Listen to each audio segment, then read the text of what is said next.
Hello everyone, welcome to abhipedia powered by Abhimanyu IAS. My name is BARKA Mirza and आज मैं आपके लिए लेकर आई हूँ Economics and Social Issues का session. Okay, and in that we will discuss today. We'll be dealing with some of the MCQ questions. हम discuss करेंगे on human development. Okay, today we'll be dealing with human development. हमने important MCQ discussion करना है आज human development के ऊपर, which is for RBI grade B. Okay.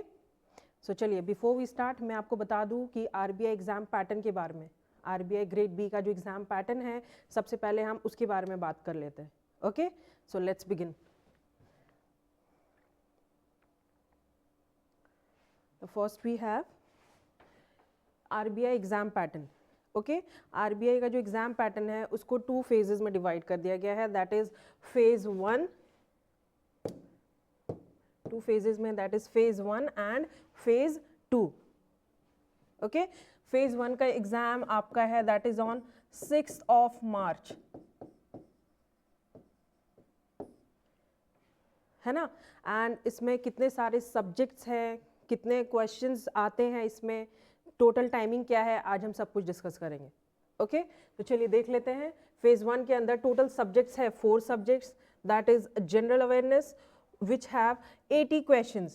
अभी totally अभी नोटिफिकेशंस, आरबीआई का जो नोटिफिकेशंस आया है उसमें मेंशन आउट नहीं किया गया है कि 80 क्वेश्चंस ही है, बट हम एक्सपेक्ट कर रहे हैं प्रीवियस ईयर के क्वेश्चंस जैसे आए थे उसी हिसाब से इस ईयर भी आएगा आपको. तो we expect that general awareness में 80 क्वेश्चंस आपको आएंगे. देन वी हैव इंग्लिश में 30 क्वेश्चंस, मैथ्स के लिए आपको 30 क्वेश्चंस, रीजनिंग में 60 questions. Total number of marks कितने कंटेन है 20 marks, 200 marks sorry. Okay, 4 subjects हैं 200 marks.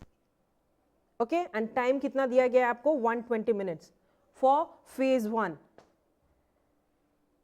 Okay, and the most important part that is phase 2. RBI exam pattern जो कि फेज 2 जो कि है आपका 1st of April, है ना. इसमें टोटली आपको 3 सब्जेक्ट्स दिए गए हैं. That is economics and social issues, जिसमें 50% डिस्क्रिप्टिव, 50% ऑब्जेक्टिव क्वेश्चंस मेंशन करते हैं, है ना. जिसमें ऑब्जेक्टिव्स के लिए आपको दिए गए हैं 30 मिनट्स. टोटल टाइम कितना दिया गया है आपको objectives under economics and social issues, objectives के लिए 30 मिनट्स एंड डिस्क्रिप्टिव पार्ट के लिए आपको दिया गया है 90 minutes. Okay, then the second subject we have that is English descriptive, totally 100%, जो टोटली 100% डिस्क्रिप्टिव है. Okay, then the third subject is finance and management. Finance and management are different subjects, but in this exam इस दोनों का combination दिया गया है, finance and management both. Okay, जिसमें 50 descriptive and 50 objective. As same objectives आपको 30 minutes मिलेगा total timing and descriptive के लिए 90 मिनट्स मिलेगा आपको टोटल टाइमिंग. ओके, तो ये क्या है आपका आरबीआई का एग्जाम पैटर्न है. Phase 1 and phase 2. फेज 1 का एग्जाम है on 6th March and phase 2 का एग्जाम है most important on 1st April. Okay, and submission form का लास्ट डे ऑफ सबमिशन क्या है 15th February लास्ट डेट है फॉर्म सबमिशन का. तो hurry up all of you. Okay, तो ये सारे जितने भी सारे सब्जेक्ट्स मैंने आपको बताए, इन सारे सब्जेक्ट्स के कोर्सेज हमारे इंस्टीट्यूट पे अवेलेबल है. फुल पेड अप कोर्स है, हमारा टेस्ट सीरीज है, देन हमारा फ्री वार्म अप कोर्स भी है जो कि यूट्यूब पे जाता है. ओके, उसका आपको पीडीएफ भी मिल जाएगा जो कि डिस्क्रिप्शन बॉक्स में उसका लिंक अवेलेबल है. Okay, then we have complete full course also of all these subjects. Okay, चलिए ये हो गया हमारा आरबीआई का एग्जाम पैटर्न.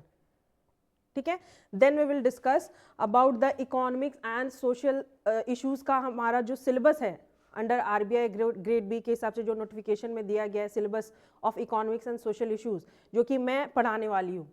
ओके, चलिए let's see the syllabus. See phase 2 के लिए paper 1 economics and social issues. पहला क्या है ग्रोथ एंड डेवलपमेंट. ओके, जिसमें हम पढ़ेंगे measurement of growth, that is national income and per capita income, poverty alleviation and employment generation in India, sustainable development and environmental issues, that comes under growth and development, जो कि हम full syllabus complete out करेंगे. Okay, then the second one we have Indian economy, a full Indian economy. Okay, जिसके अंदर economic history of India, that is changes in industry and labor policy, monetary and fiscal policy since reforms 1991 से. Okay, each and everything will cover out. Priorities and recommendations of economic, social survey and union budget, India money and financial market, that is linkages with economy. Then role of Indian banks and Reserve Bank of development process, public finance, public economy. Then we have Indian agriculture, service sector, everything we will cover. Okay, then third we have globalization. Under globalization, we have opening up of Indian economy, that is balance of payment BOP, export import policy. Then we have international economic institution, that is IMF and WTO, World Bank, regional economics, that is cooperation, international economic issues, that comes under globalization. And the last part we have social structures in India, that is multiculturalism, demographic trends, urbanization and migration, and social justice, positive discrimination in favor of the underprivileged, that is social movements, Indian political system, human development, social sector in India, health and education. So these are the topics which we will cover under economic and social issues for RBI grade B. Okay, चलिए अब हम देखते हैं हमारा important MCQ questions जो कि हम discuss करने वाले हैं मेनली ऑन ह्यूमन डेवलपमेंट. सो चलिए विदाउट वेस्टिंग एनी टाइम हम स्टार्ट करते हैं हमारा सेशन. यस, जैसे कि मैंने आपको बताया कि एक्चुअली ह्यूमन डेवलपमेंट के ऊपर हमने क्वेश्चन डिस्कस आउट करना है ना. तो actually what is human development, mainly human development क्या है? ह्यूमन डेवलपमेंट बेसिकली मैं आपको बता दूं, it is enlarging people's freedom, people's freedom, person, each and every individuals को freedom मिलनी चाहिए, mainly allowing them to lead a healthy life,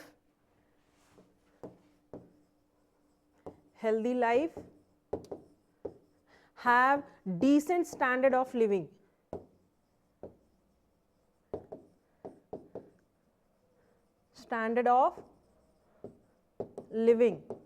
and the third one we have a guaranteed human rights,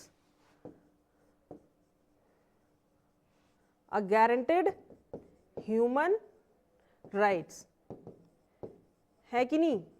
तो ये सारी चीजें क्या develop करेगी हमारी human development. This basically relates to health, education, nutrition, है ना. And all these three things, दो बेसिक एस्पेक्ट्स ऑफ लाइफ, ये कहां से मिलेगी हमें? जब हमारा सोर्स ऑफ इनकम अच्छा रहेगा.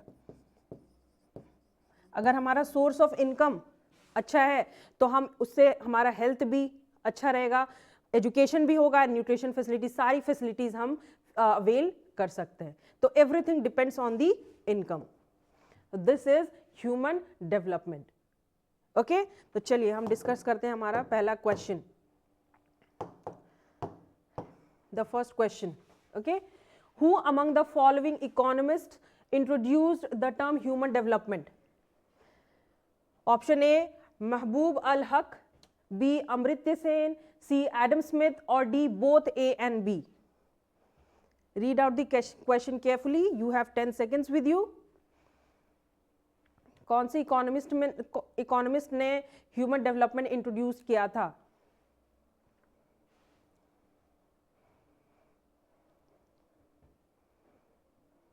Whether it's A, Mahbub al-Haq, B, Amartya Sen, C, Adam Smith, or D, both A and B.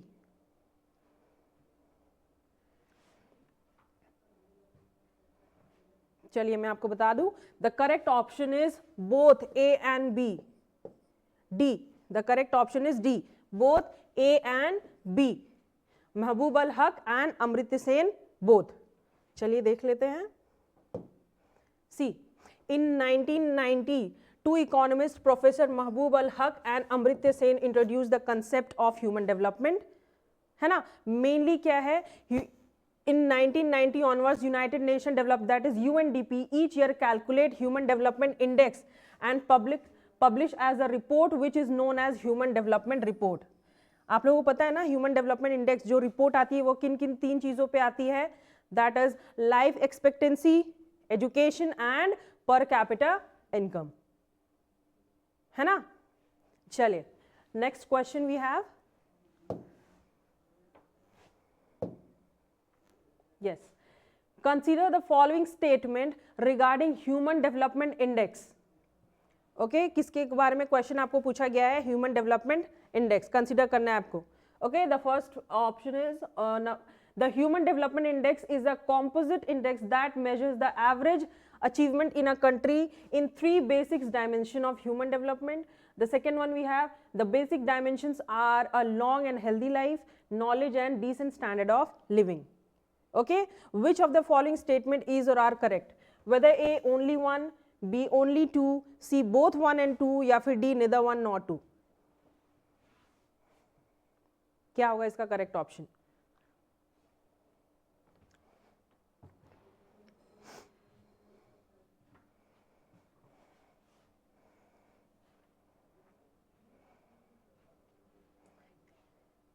जैसे कि थोड़ी देर पहले ही हमने डिस्कस किया अबाउट ह्यूमन डेवलपमेंट इंडेक्स, है ना. So which one will be the correct option, whether A, B, C और D?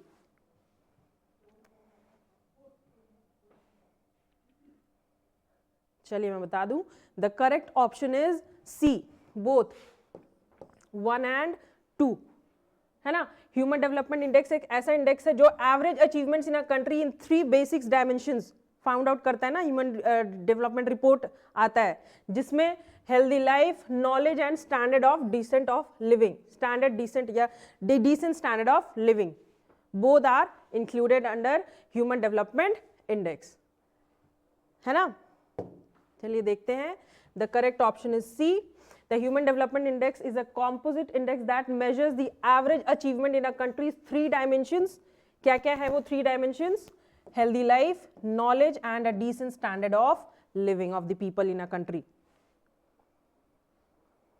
Okay, health, education, nutrition. तो इन 3 चीज कहां से आएगी हमारी? सोर्स ऑफ इनकम से, है कि नहीं? चले next question. Consider the following statements and identify the right ones. The first one we have, each indicator in educational dimension is equally weighted as 1/6. Second we have, each indicator in standard of living is equally weighted at 1/8. Whether option A only 1, B 2 only, C both या D none. This question is important one. You all should answer this question. Each indicator in educational dimension is equally weighted at 1/6. Educational dimension पे पूछा है, and each indicator in standard of living equally weighted at 1/8.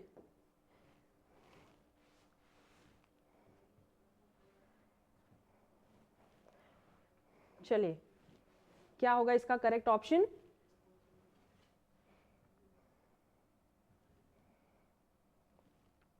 चलिए मैं बता दूं, the correct option is A, 1 only. Indicator educational dimension is equally weighted to 1/6, ये correct है, but standard of living is equally weighted at 1/8 नहीं होगा, ये 1/18 होगा स्टैंडर्ड ऑफ लिविंग. ओके, चलिए देख लेते हैं.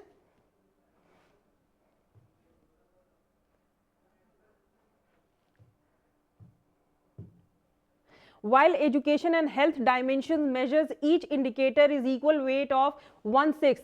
एजुकेशनल की इक्वल वेट क्या है? एजुकेशन के लिए 1/6, बट स्टैंडर्ड ऑफ लिविंग के लिए कितना है? 1/18. Okay, so the correct option is only 1.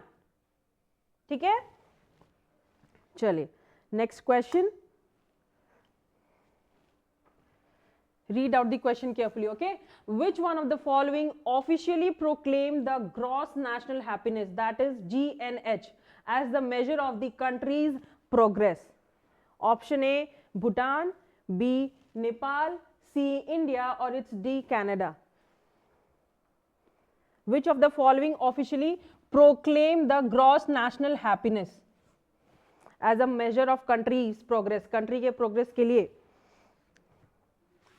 Whether it's A, Bhutan, B, Nepal, C, India, or it's D, Canada. क्या होगा इसका correct option?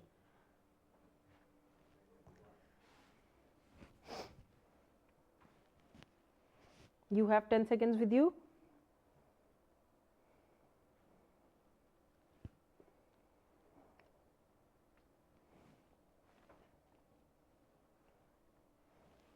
चलिए मैं बता दूं, the correct option is Bhutan. Bhutan officially proclaimed the gross national happiness as the measure of country's progress. Country के progress के लिए भूटान ने proclaim किया था for gross national happiness. Okay, sorry.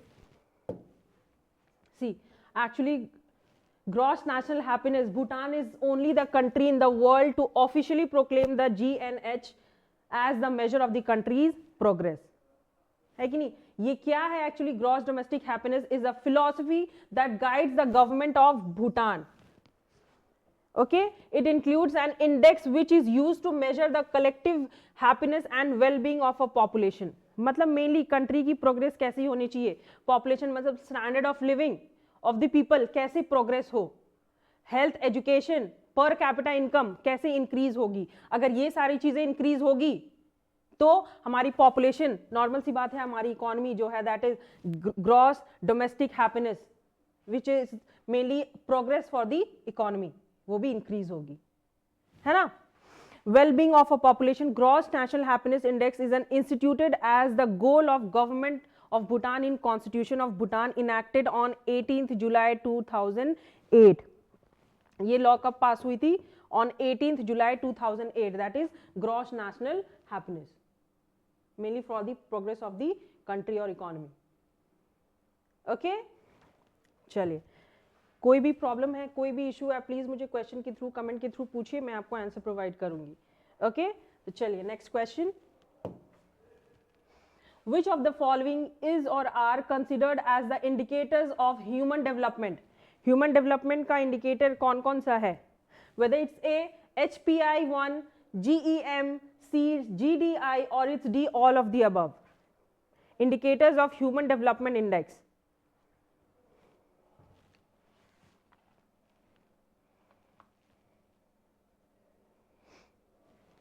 What will be the correct option? Whether it's A, HPI, B, GEM, C, GDI, or it's D, all of the above.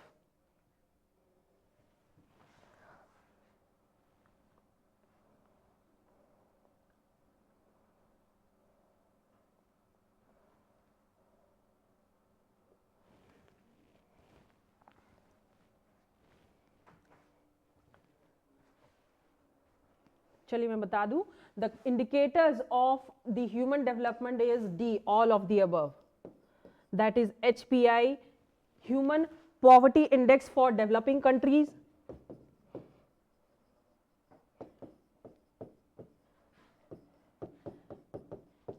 Index for developing countries.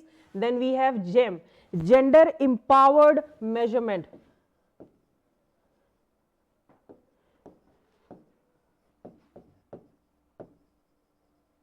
Measurement.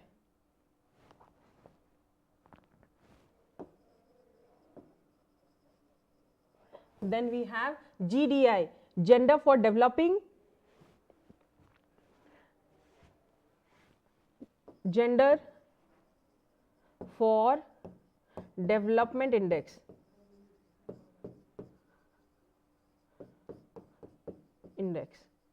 Okay, all three are the indicators of human development index. Okay, चलिए देख लेते हैं हम. See, apart from the human development index, the other 4 indicators of human development have been selected which are used by human development report. human development report को बनाने के लिए इन चारों की जरूरत पड़ती है. जो मेन तीन चीजें हमने पढ़ा, इंडिकेटर्स पढ़ा, that is human poverty index for developing countries, that is HPI1. then we have human poverty index for selected OECD countries, DECD countries. यहाँ पे OECD countries होगा, OECD, okay, that is Organization of Economic and Cooperation Development. Organization, okay, of Economic Cooperation and Development, that is OECD countries. ठीक है, human poverty index for selected OECD countries, that is Organization of Economic Cooperation and Development. Then third we have Gender Related Development Index, GDI, and fourth we have GEM, that is Gender Empowered Measurement.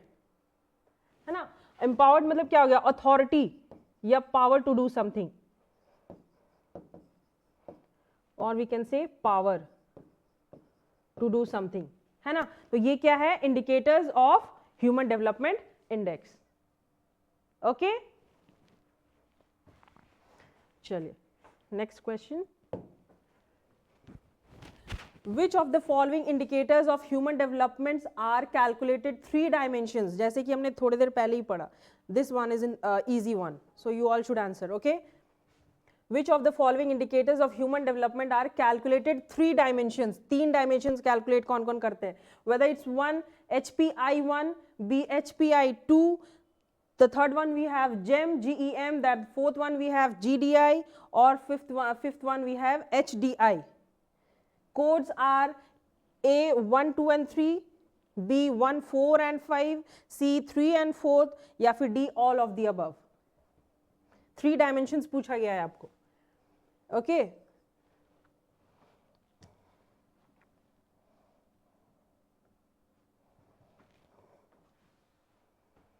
what will be the correct option?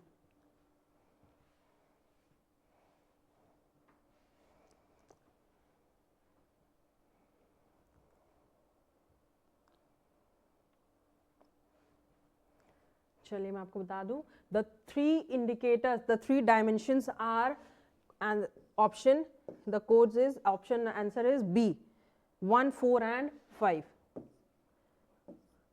That is human poverty index, okay, then gender developing index, and third we have human development index.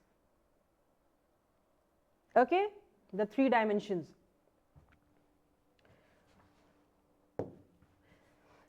Out of the indicators, human development HDI, HPI1 and GDI are calculated by 3 common dimensions: a long and healthy life, knowledge and standard of living.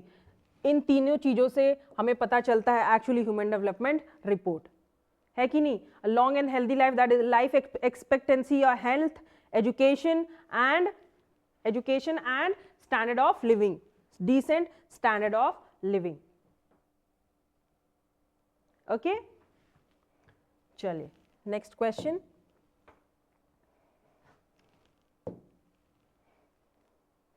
This one is important one. Who releases the Multidimensional Poverty Index, that is MPI? The options are A World Bank, B World Economic Forum, C UNDP या फिर D Asian Development Bank.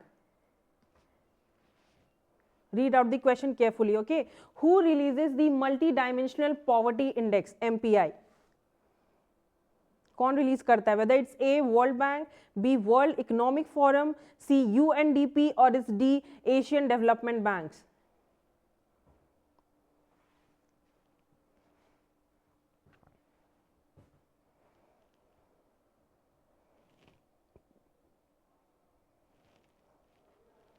Multi dimensional poverty index के बारे में पूछा गया है, कौन release करता है उसे?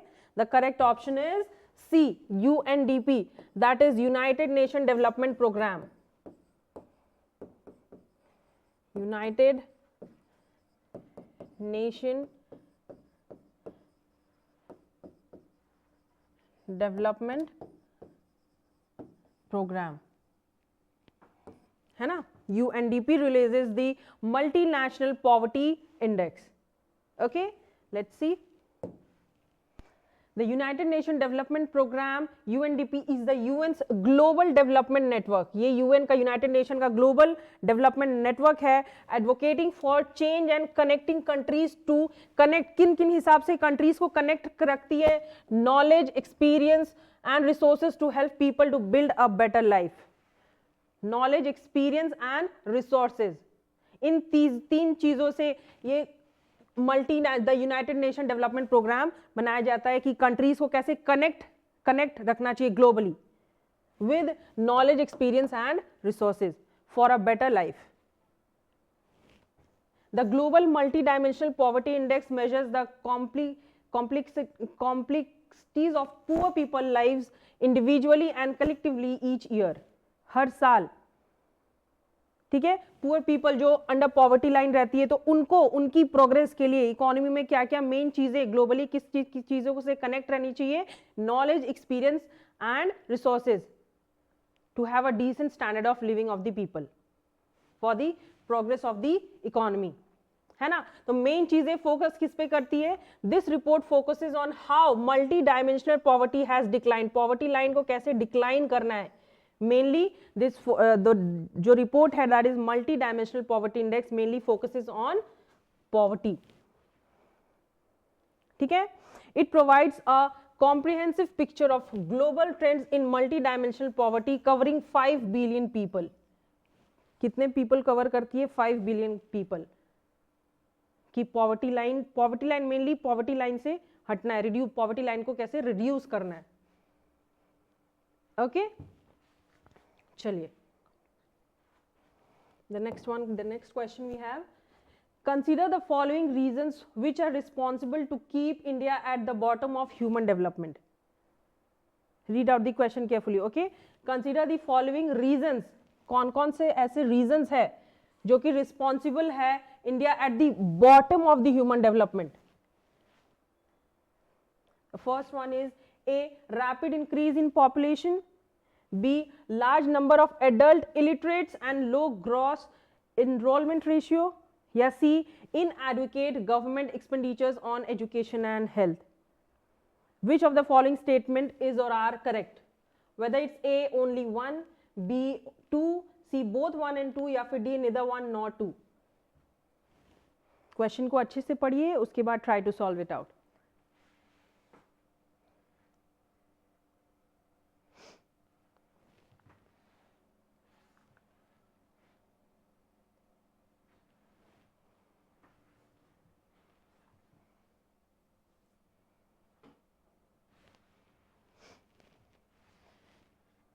Whether it's 1, rapid increase in population, B, large number of adult illiterates and low gross enrollment ratio, 3, inadequate government expenditure on education and health. Which of the following is or are correct? A, only 1, B, only 2, C, both 1 and 2, या फिर D, neither 1 nor 2.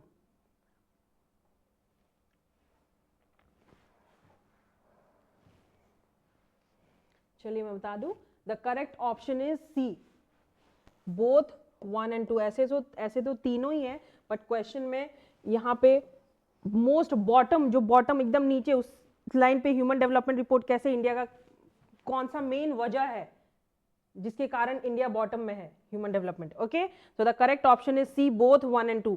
Rapid increase in population, increase in population, as there is an increase in population, prices of goods and services also increases, महंगाई बढ़ने लगती है.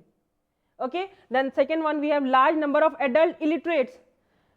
मतलब illiterates क्या? Unable to read and write, मतलब अनपढ़ लोग बहुत ज्यादा. large number of adult illiterates है. low gross enrollment ratio. enrollment ratio mainly जो areas, जो regions, जो countries में जो schools में divide किया गया, that is middle school, primary, middle school and high school. तो उन नंबर ऑफ स्कूल्स पे कितने सारे बच्चे एक्चुअली स्कूलिंग कितनी हो रही है, तो that is also ratio is low, that is low gross enrolment ratio.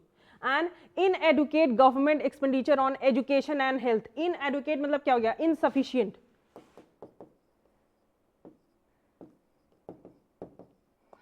है ना? So the correct option is B, both 1 and C, both 1 and 2.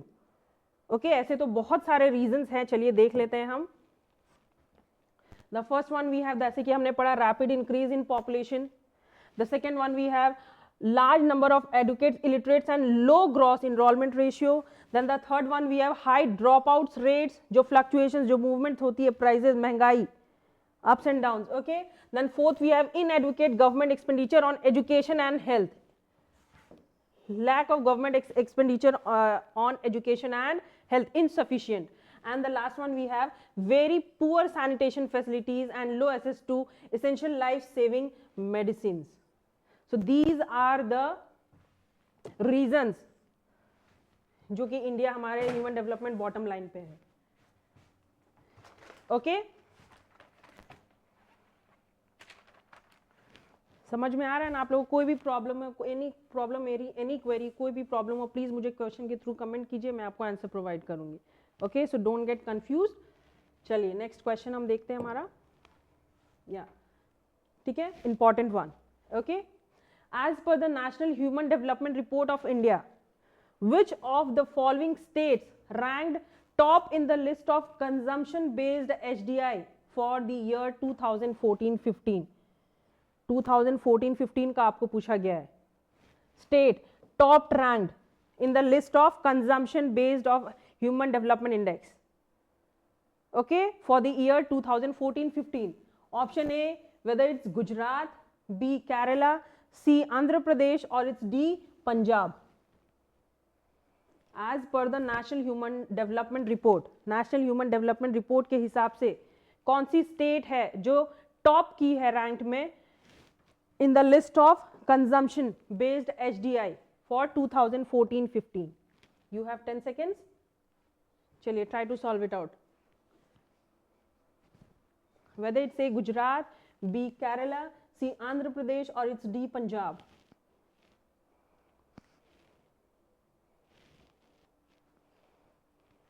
You all should answer. This question is important one.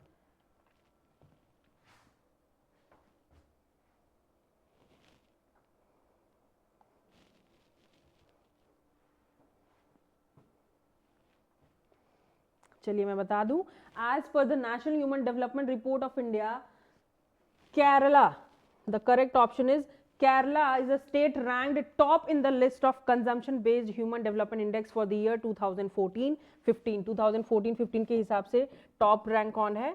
Kerala. Okay, the correct option is B. ठीक है, चलिए. Kerala has been ranked first, followed by Delhi, Himachal Pradesh, northeastern states and Punjab in consumption based HDI for the year 2014-15. ठीक है, and the bottom state जो bottom list में आई थी, states like Bihar, Odisha and Chhattisgarh respectively has been ranked, मतलब at the bottom list, and उस time Kerala ranked first. Okay, चलिए next question. Which statement depicts the best definition of sustainable development? What is sustainable development? वो आपको बताना है. Whether it's A, it means optimal utilization of natural resources. B, sustainable use of natural resources without considering the need of the future generation. C, present generation fulfills its needs while considers the needs of the future generation as well. या फिर D, none of the above. What is sustainable development actually? You all should answer this question. It's an easy one. Whether it's A, it means optimal utilization of natural resources. B, sustainable use of natural resources without considering the need of the future generation. C, present generation fulfills its needs while considers the needs of the future. And D, none of these. क्या होगा इसका correct option?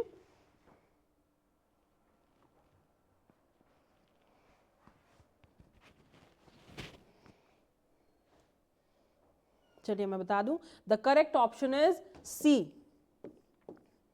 Present generation fulfils its needs while consider the need of the future generation. जो present generation है वो तो अपनी needs aspirations को fulfil कर रही है, बट ध्यान में रख के फ्यूचर जनरेशन का भी, दैट इज सस्टेनेबल डेवलपमेंट।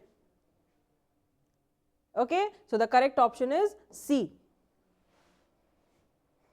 ठीक है, चलिए एक्सप्लेनेशन देख लेते हैं हम।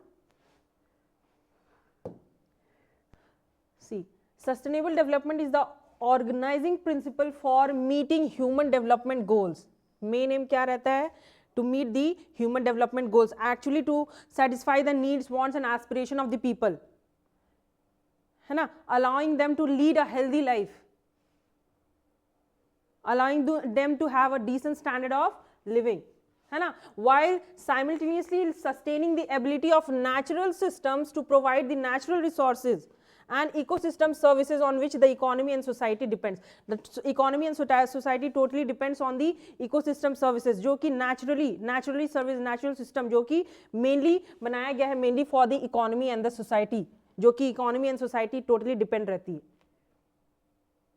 Okay, so the correct option is C। ठीक है, चलिए next question। Yeah, when was the first human development report published by UNDP, that is United Nations Development Program? The first human development report कब publish किया गया था by UNDP? The options are A 1990, B 1992, C 1995 or it's D 1996।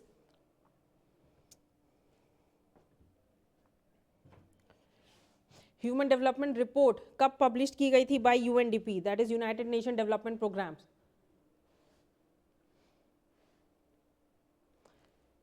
ये answer आना चाहिए सबको।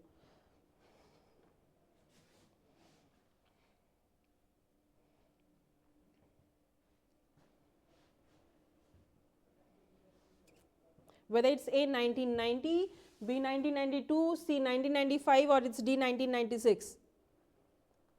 चलिए मैं बता दूं, the correct option is A 1990। The first human development report published by united nation development programmes was in 1990।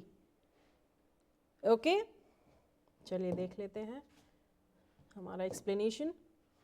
In 1990, the first human development report introduced a new approach for advancing human well-being। Main aim क्या है? Humans well-being। ठीक है, human development or the human development approach is about expanding the richness of human life, expanding, increase करना richness of human life rather than the richness of the economy। economy के richness को increase नहीं करना है, हमें richness करना है, बढ़ावा करना है, increment करना है in human life in which human beings live। it is an approach that is focused on people and their opportunities and choices। Main thing जो अवेलेबल है, मेन थिंग जो ह्यूमन लाइफ बढ़ाएगी, रिचनेस बढ़ाएगी human life की, that is क्या हो गया? Education, health, nutrition, decent standard of living,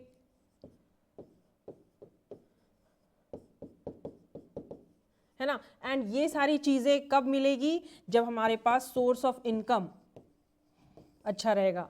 अगर सोर्स ऑफ इनकम हमारे पास अच्छा है, अगर हमारी सोर्स ऑफ इनकम इंक्रीज हो रही है, तो ये सारी हम फैसिलिटीज जो है, एस्पेक्ट्स ऑफ लाइफ, वो हम क्या कर सकते हैं? अवेल कर सकते हैं।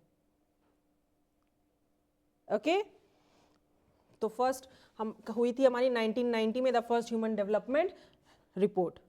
ओके, चलिए next question. Which one of the following has the highest human development index? क्या पूछा गया है? Highest human development index, whether it's A कौन सी country, whether it's A Norway, B Sweden, C Germany or it's D Canada। which of one of the following, which country has the highest human development index? Human development index जैसे कि calculate करते हैं हम, जैसे कि मैंने आपको बताया, लाइफ एक्सपेक्टेंसी, है ना, एजुकेशन, पर कैपिटा इनकम। चलिए बताइए, which one of the following has the highest human development index, whether it's A Norway, B Sweden, C Germany, or it's D Canada?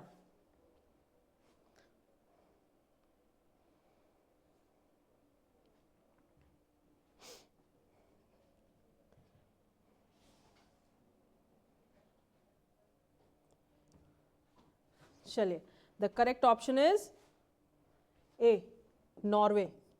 The following has the highest human development index, that is Norway. Okay, chaliye, let's see.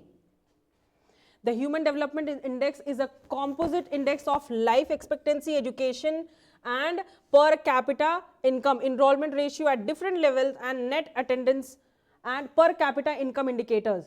पहला है life expectancy, then second education and the third one we have per capita income. इसके basis पे countries को rank किया जाता है. Okay?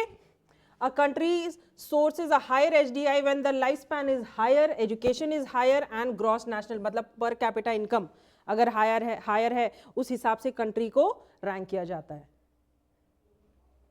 Okay? चलिए, next question. Which one of the following is not a pillar of human development? Human development का कौन सा pillar नहीं है? Option A, equity, B, sustainability, C, welfare, or it's D, productivity. Not a pillar of human development.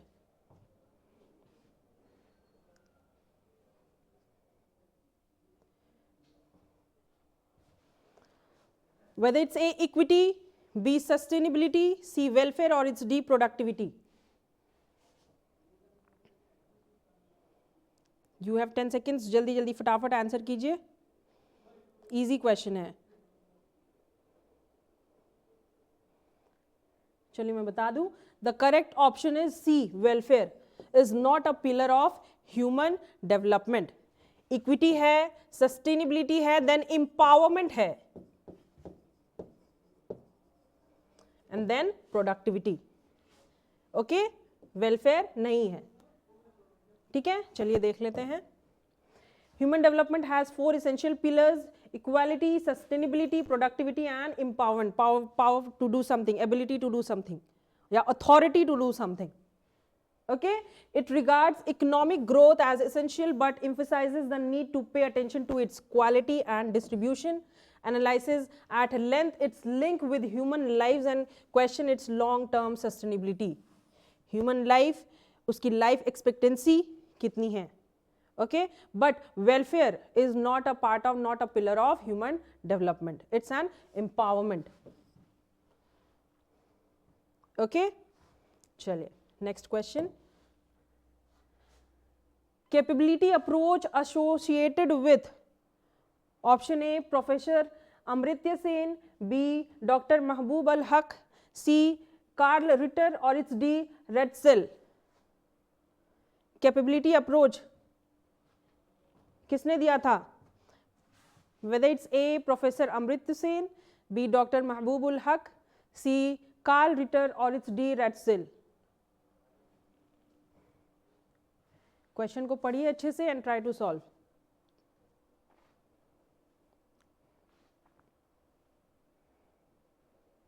Capability approach.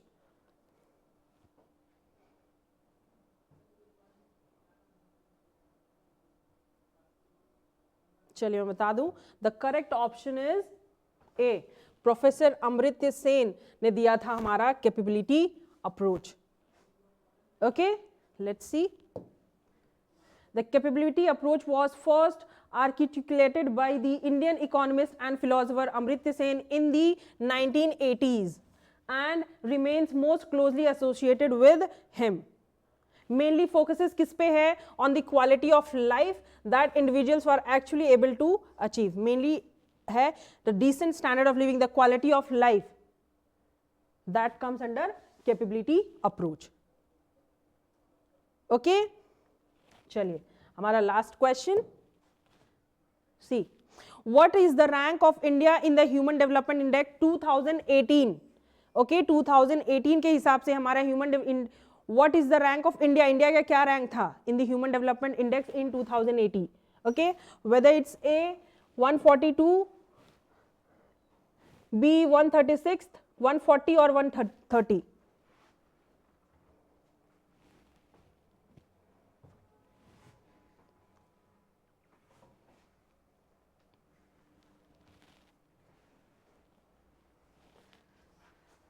India का rank क्या था according to human development index 2018?